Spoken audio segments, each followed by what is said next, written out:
রাজা কৃষ্ণচন্দ্র, আমি এসেছি রে। চোখ খুলে দেখো বাবা। কে কে কে আপনি? আমি স্বামী খটখটানন্দ।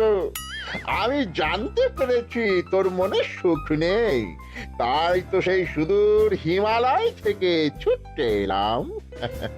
ও, আপনি কি করে জানলেন সাধু বাবা? ওরে পাগল ছেলের কথা শোনো। সন্তানের মনের কথা যদি জানতেই না পারি, তাহলে কিসের তপস্যা আর কিসের ধ্যান? কি জেনেছেন সাধু বাবা? 3 দিন ধরে মনে কোনো সুখ খুঁজে পাচ্ছি না, নানান রকম চিন্তায় জর্জরিত হয়ে রয়েছি। তার মধ্যে আজ 3 দিন হলো রানী বাপের বাড়ি গিয়ে রয়েছে। সুখ কি তোর একার? এই মায়ার সংসারে সুখ খুঁজে পাবি কি করি? তোর যে তপস্যার সময় হয়েছে বাবা। শোন, এই পাথরটা ধর। আমি যোগ বলে এই মন্ত্রপুত পাথর পেয়েছি। কাল পূর্ব দিকের নদীর পাড়ে এই মন্ত্রপুত পাথর স্থাপন করবি। আমি চাই তুই নিজে এই পাথরের আরাধনা করিস। তাই ওইখানে এক কুটির বানিয়ে তুই একা থাকবি। একা? আর রানী? সংসারে দুঃখ ছাড়া আর কিছুই নেই। তোর আসলে সুখ লুকিয়ে আছে ওই মন্ত্রপুত পাথরে।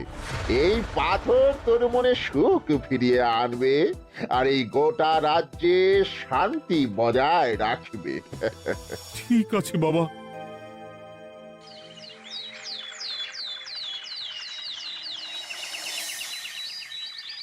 জয় বাবা খটখটানন্দের জয়।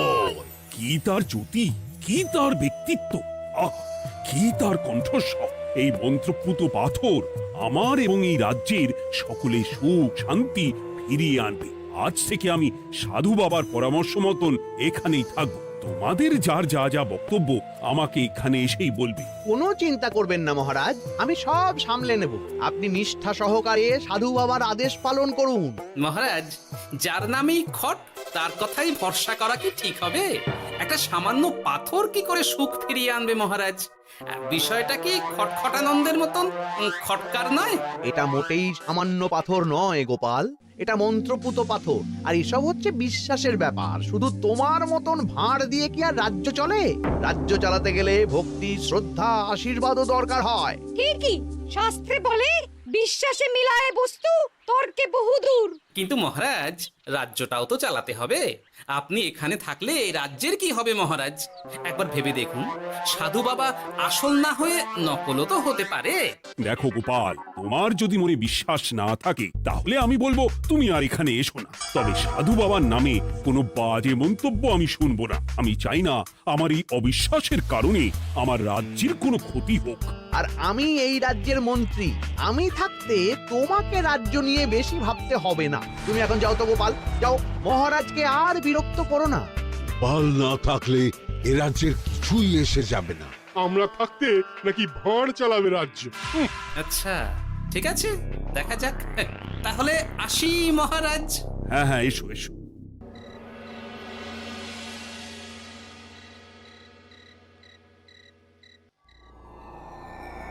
মহারাজ, রানী, তুমি ফিরে এসেছো? এ আমি কি শুনছি মহারাজ? আপনি নাকি প্রাসাদে ফিরবেন না ঠিক করেছেন? হ্যাঁ রানী, তুমি ঠিকই শুনেছো। আমি আর প্রাসাদে ফিরবো না। আমি এখানে থেকে ওই মন্ত্রপুত পাথরের আরাধনা করব। কে না কে এসে আপনাকে বলল আর আপনি প্রাসাদ ছেড়ে এই কুটিরে থাকবেন? আপনার শরীর খারাপ করবে মহারাজ, আপনি ফিরে চলুন। কে না কে নয় রানী, স্বামী খটখটানন্দ খুব বড় সাধু। উনি যোগ বলে আমার দুঃখের কথা জানতে পেরে সেই হিমালয় থেকে ছুটে এসেছেন আমাকে ওই পাথর দিতে। তুমি আমায় ফিরতে জোর করো না রানী। আর আপনার রাজ্য, আপনার প্রজারা, তাদের কি হবে মহারাজ? সে নিয়ে তুমি ভেবো না রানী। আমি এখানে বসেই মন্ত্রীকে দিয়ে সবটা সামলে নেব। তাহলে আমিও আপনার সাথে এখানে থাকবো। আপনাকে ছাড়া আমি প্রাসাদে ফিরবো না। তা হয় না রানী, সাধু বাবা আমাকে একা থাকতে বলেছেন। এসব ধ্যান যোগ আরাধনা একা করতে হয়। গোপাল সবটা জানে মহারাজ। আহ, আমার সামনেও নাম করবে না রানী। গোপালের কত বড় সাহস তুমি ভাবো একবার। ও বলে সাধু বাবা ভণ্ডও হতে পারে। আমার তখন ইচ্ছা করছিল ওর মাথার যে কটা চুল আছে সেটাও ছিঁড়ে নিতে। না না না, আমি আর গোপালের মুখ দেখতে চাই না। আপনি উত্তেজিত হবেন না মহারাজ, আপনি বিশ্রাম করুন, আমি আবার কাল আসবো।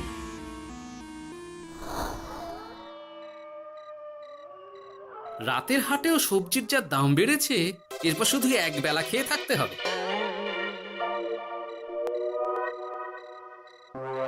কি হে ভোলা, বাড়ি না গিয়ে এখানে বসে আছো কেন? দুঃখের কথা কি আর বলবো তোমায় গোপাল দাদা। বলোই না, শুনে দেখি। সামনে বর্ষা আসছে, বাড়ির ছাদটাও মেরামত না করলেই নয়, কিন্তু আমার কাছে তো এখন এত টাকা নেই। তাই ওই গিন্নির সাথে পরামর্শ করে গেলাম মহারাজের কাছে সাহায্য চাইতে। থামলে কেন, পুরোটা বলো। কি আর বলবো গোপাল দাদা, মহারাজের উত্তর শুনে আমি তো অবাক। সবই তো বুঝলাম ভোলা, কিন্তু আমার যে কিছুই করার নেই। সাধু বাবা বলেছেন আজ থেকেই রাজ্যের সব সুখ দুঃখের দায়িত্ব ওই মন্ত্রপুত পাথরে। তুমি চিন্তা করো না, এক কাজ করো, তোমার সমস্যার কথা গিয়ে ওই মন্ত্রপুত পাথরের কাছে জানাও। আর তোমরাও আজ থেকে তোমাদের যা চাওয়া পাওয়া আছে সব গিয়ে ওই পাথরকে জানাবে। যা করার পাথরই করবেন। একবার যদি ওই সাধুকে হাতের কাছে পাই না, তাহলে ওই পাথর দিয়েই বেটার মাথা ফাটাব। কিছু বললে গোপাল দাদা? না, কিছু বলিনি। যাও, তুমি বাড়ি যাও, চিন্তা করো না, দেখি কি করা যায়।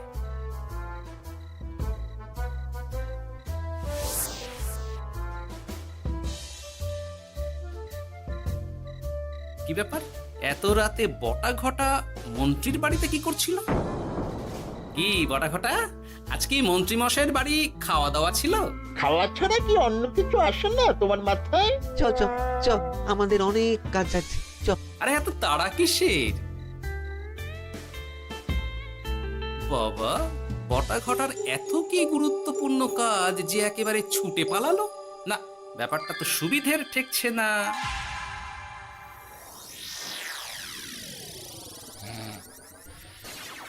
রাজা কৃষ্ণচন্দ্র, ওঠ বাবা, আমি এসেছি। সাধু বাবা, আপনি এসেছেন? কেমন আছিস বাবা?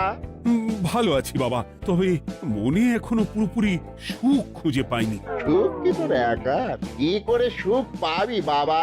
এখনো তো তুই তোর সব আসক্তি থেকে মুক্ত হতে পারিসনি। আর কি কি করতে হবে আমায় বলে দিন বাবা। একটা কাজ বলবো, করতে পারবি? বলুন বাবা, আপনি যা বলবেন আমি তাই করব। এই রাজপাট তুই ছেড়ে দে, এসব থেকে নিজেকে মুক্ত করে তুই তোর সাধনায় মন দে, দেখবি তার ফল তুই পাবি। কিন্তু তাহলে রাজ্যের কি হবে? কে দেখবে সাধু বাবা? কেন, তোর মন্ত্রী? ওর থেকে ভালো লোক তুই আর পাবি না। ওই হচ্ছে তোর আসল শুভাকাঙ্ক্ষী, আমি যোগ বলে জানতে পেরেছি। আচ্ছা, তাই হবে। আর আর ওই গোপালটাকে যদি পারেন একটু সাহায্য করবেন বাবা। ওই তুচ্ছ গোপালকে নিয়ে তুই চিন্তিত হোস না, ওরে বুড়ি মন্ত্রী মশাই ফাটাবে। তুই যা, ঘুমো।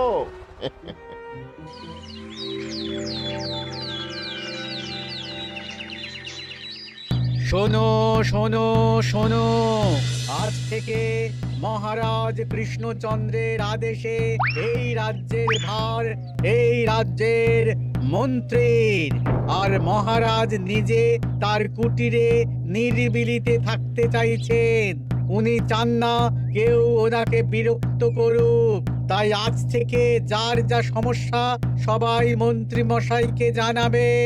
মন্ত্রী মশাই যাকে যা বলবেন তাকে তাই শুনতে হবে। শোনো শোনো শোনো। না, মহারাজকে থামাতেই হবে, না হলে বড় বিপদ হয়ে যাবে। যাই।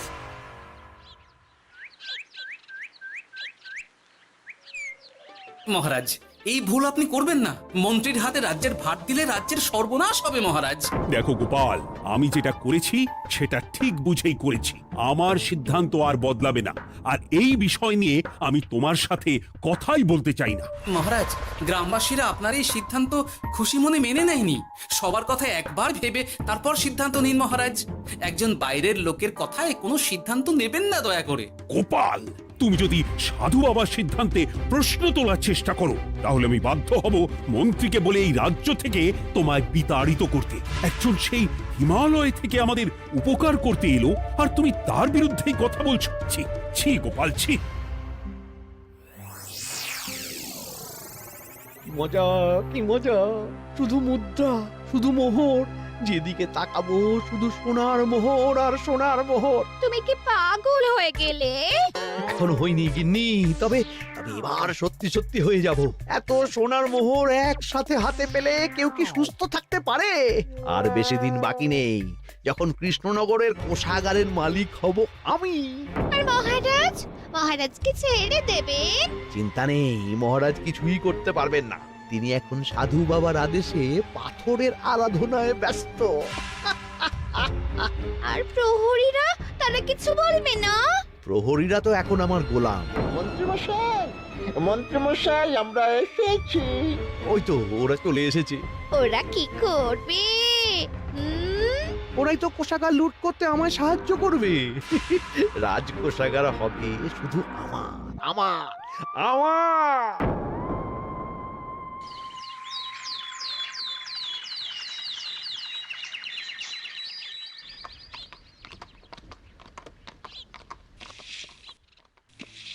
গোপাল, রানীমা, আপনি আমায় ডেকে পাঠালেই তো পারতেন। রাজ্যটার যে কি হবে গোপাল? মহারাজের উদাসীনতায় মন্ত্রী তো সব লুটে পুটে একাকার করে ছাড়বে। তুমি কিছু একটা করো গোপাল। সে তো আমিও বুঝতে পারছি রানীমা, কিন্তু হাজার চেষ্টা করে ও মহারাজকে বোঝাতে পারছি না। মহারাজ সাধু বাবার পাল্লায় পড়ে আর কিছুই বুঝতে চাইছেন না। এই রাজ্য আর মহারাজকে একমাত্র রক্ষা করতে পারবে তুমি গোপাল। কিছু একটা করো। কি হয়েছে, তোমরা হট্টগোল করছো কেন? তুমি আর একটা বিহিত করো গোপাল দাদা, আমরা তো আর থাকতে পারছি না। তুমি এর আগে বিহিত করো গোপাল। আচ্ছা, কি হয়েছে বলবে তো? মন্ত্রী মশাই সবার কাছ থেকে অগ্রিম কর চেয়েছে। সে প্রহরী পাঠিয়ে সবার বাড়ি বাড়ি বলে এসেছে দুদিনের মধ্যে অগ্রিম কর না দিলে সবাইকে ধরে কারাগারে ভরে দেবে। একে তো আমরা কোনো সাহায্য পাচ্ছি না, তার উপর আবার এই জুলুম কি করে মেনে নেব বলো তো গোপাল দাদা? আমাদের বাঁচাও গোপাল দাদা, আমাদের বাঁচাও, না হলে এই মন্ত্রীর জুলুমে আমরা সবাই মারা যাব। হ্যাঁ গোপাল, তুমি পারবে। কিছু একটা করো গোপাল, এই রাজ্যটাকে বাঁচাও। না, আর নয়, এবার এর একটা বিহিত করতেই হবে। শোনো, তোমরা সব নিজের নিজের বাড়ি যাও, আমি দেখছি কি করা যায়। মন্ত্রী দুদিনের মধ্যে কর চাইছে কেন? ওর আসল উদ্দেশ্য কি? না, বিষয়টার খোঁজ নিতে হচ্ছে। পুটি, এই পুটি। গোপাল দাদু, তুমি? শোন, একটা কাজ আছে বুঝলি, বটা ঘটার উপর নজর রাখতে হবে। পারবি তো? হ্যাঁ হ্যাঁ দাদু, এটা আর কি এমন কাজ? এই তোর হাতে ওটা কি রে? ও এটা পুতুল, বাবা এনে দিয়েছে। পাথরটা খুব চেনা চেনা লাগছে, কোথায় যেন দেখেছি। কোথায়? রে, সাধু বাবার দেওয়া পাথর। আরে এটা একই পাথর মনে হচ্ছে। এই তোর বাবা এটা কোথায় পেয়েছে রে? তা তো জানি না, তবে শুনেছি পাশের গ্রামে। বাহ, পাথরগুলো দেখতে তো খুব সুন্দর। এই সব পাথর তোমার? আজ্ঞে হ্যাঁ, আমি এই পাথরের মূর্তি বানাই। এই পাথর কি তুমি বিক্রি করো? না না, শুধু পাথর তো বিক্রি করি না। এটা কি? ও ওটা ওটা আমি আমার সব পাথরের একটা চিহ্ন দিয়ে রাখি। এতে বোঝা যায় যে এই পাথরের মূর্তি আমার তৈরি। বাহ, চমৎকার কাজ করেছো। তোমাকে যে কি বলে ধন্যবাদ দেব তুমি জানো না। কৃষ্ণনগরের কত বড় উপকার তুমি করলে। গোপাল দাদু, ও গোপাল দাদু, গোপাল দাদু, গোপাল দাদু। কি ব্যাপার, এত সকাল সকাল? ভালো খবর এনেছিস মনে হচ্ছে। শুধু ভালো নয় দাদু, একেবারে গরম খবর। দাদু, রহস্য আমরা ফাঁস করে ফেলেছি দাদু। বলিস কি রে? শুনি শুনি। কাল রাতে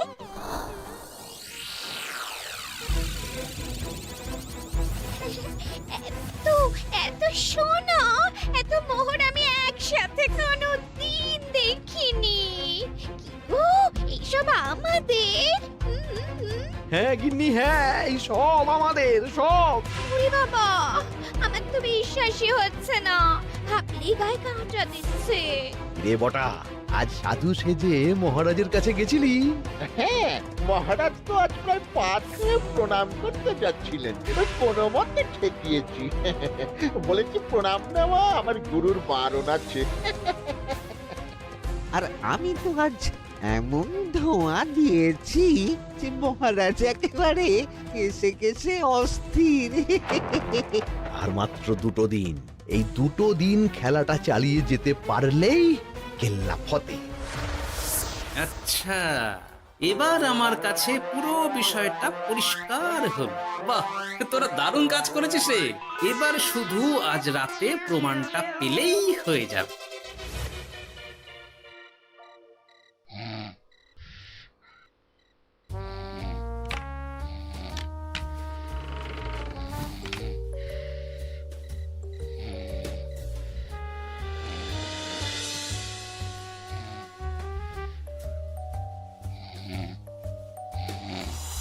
এই তো একে একে 2 মিলে যাচ্ছে। বাবা বাবা বাবা, এবারে খেলা জমবে।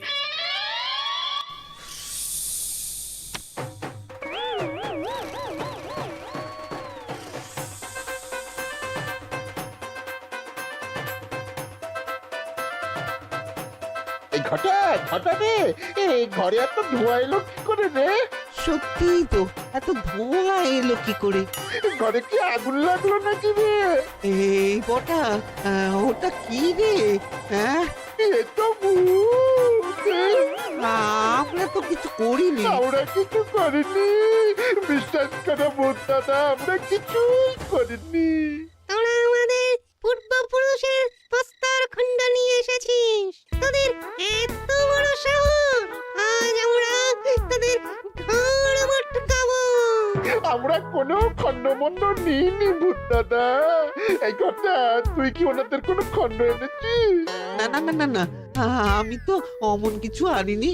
আমার মনে হয় ওই আপনাদের কোথাও একটা ভুল হচ্ছে। মহারাজকে ওই পাথর তোরা কোথা থেকে এনে দিয়েছিস? ওটাই আমাদের প্রস্তর খণ্ড, আমাদের 5 পুরুষের সম্পত্তি। ওটা তো আমরা পাশের গ্রামে এক মূর্তি কারিগরের থেকে চুরি করে এনেছি। আপনারা যান না, যান, ওই কারিগরের কাছে ওরকম অনেক পাথর আছে। আমাদের ওটাই চাই। ও বাবা, উনি আবার কে? আমাদের দাদু, তৃতীয় পুরুষ। ও দাদু, এই চুরি ভূত দাদু, ওটা আনতে গেলে না মন্ত্রী মশাই আমাদের খুব মারবে। খা, ওদের মুন্ডু চিবিয়ে খা। না না, ওরকম করবেন না দাদু ভূত, তাতে আমাদের খুব লাগবে। তাহলে বল, মন্ত্রীর আসল উদ্দেশ্য কি? 2 দিন পর ও কি করবে? 2 দিন পরে মন্ত্রী মশাই কোষাগার লুট করে রাজ্য থেকে পালাবেন। এবার এবার আমাদের ছেড়ে দিন দাদু ভূত। তোদের ছাড়তে পারি একটাই শর্তে। বলুন বলুন।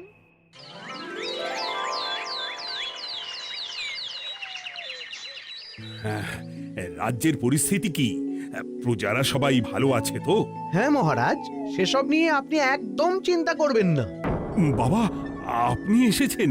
হরে কৃষ্ণচন্দ্র, একটা কথা তোকে না বলে আর থাকতে পারলাম না। এটা আবার কে রে? বলুন বাবা। এই মন্ত্রীকে এই রাজ্যের দায়িত্ব দিতে বলে আমি বড় ভুল করেছিলাম। আসলে এই মন্ত্রী হচ্ছে চোর, ও তোর কোষাগার ফাঁকা করে পালাবার মতলব করেছে। কি বলছেন বাবা? মন্ত্রী, উনি যা বলছেন সব সত্যি? না না মহারাজ, এই বটা কি হচ্ছে কি? বটা? তো তুমি সাধু বাবাকে বটা বলে ডাকছো কেন? আমি বলি কি বাবা, এই মন্ত্রীকে তুই শুলে দে। বটা, তুই থামবি? আমার খেয়ে আমায় ছুরি মারা? ওর কথা আপনি বিশ্বাস করবেন না মহারাজ, ও সাধু নয়, ও ভণ্ড। মানেটা কি? মন্ত্রী মশাই ঠিকই বলছেন মহারাজ, ও সাধু নয়, ও কৃষ্ণনগরের বটা। এসব আপনার আদরের মন্ত্রীর কাজ মহারাজ।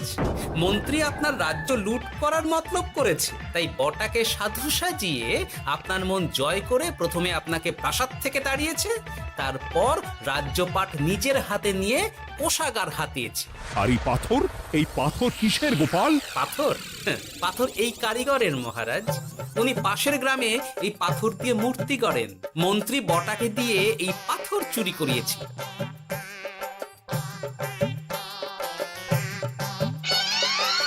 ওই পাথর আমার মহারাজ। আমি তোমায় ছাড়বো না মন্ত্রী, তোমায় আমি শুলে দেব। প্রহরী, প্রহরী! কেউ আসবে না মহারাজ। প্রহরীরা এখন আমার কথা ছাড়া আর কারোর কথা শুনবে না। আমি এখন আপনাদের সামনে দিয়ে আপনার কোষাগার নিয়ে চলে যাব, আর আপনারা শুধু দাঁড়িয়ে দাঁড়িয়ে দেখবেন। রে ন্যাপলা পুঁটি গুলটে, মন্ত্রীকে বেঁধে ফেল। এত সোজা নয় গোপাল, দেখবে? প্রহরী, প্রহরী! চেঁচান চেঁচান, আরো জোরে চেঁচান, কিন্তু ফল হবে না। আপনার প্রহরীরা সব গ্রামবাসীর হাতে বন্দী। আমায় ছেড়ে দিন মহারাজ, আমার ভুল হয়ে গেছে। এমন ভুল আমি আর করবো না মহারাজ, আমায় ছেড়ে দিন। ছেড়ে দেব? তোমার ব্যবস্থা আমি করছি। কিন্তু গোপাল, আমার মনের সুখের কি হবে? আমি কি আর সুখী হতে পারবো না? কেন পারবেন না মহারাজ? রাজার আসল সুখ তো তার প্রজার সুখে। একদম ঠিক কথা বলেছে গোপাল। প্রজার সুখেই রাজার সুখ। ঠিক গোপাল, ঠিক। তুমি না থাকলে যে আমার কি হতো? জয় গোপালের জয়! জয় গোপালের জয়।